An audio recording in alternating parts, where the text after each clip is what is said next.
I'm pretty open about the fact that I have a lot of family members with autism. Both my sister and my dad have it.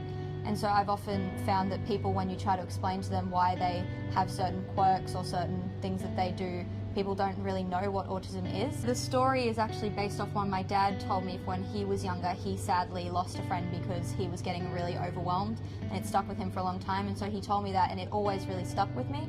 And I thought that would be a really good way of explaining how autistic people kind of get overwhelmed by the little things. A few parents of autistic children said this explains it perfectly. You need to share this around everywhere because it explains autism and what people think so perfectly. There's a lot of things that need to be covered when you're talking about autism, and so we chose to just focus on the idea of sights and sounds, and then we looked more into that.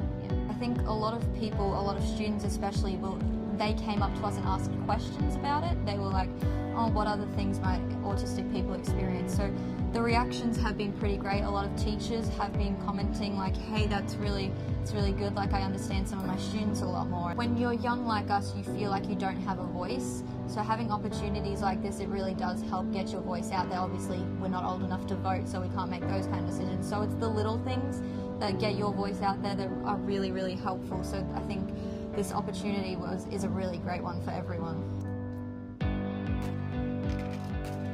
Yep. I think the most rewarding part of this experience for me was the people saying thank you for making this, and it made me feel like I was a part of something really big.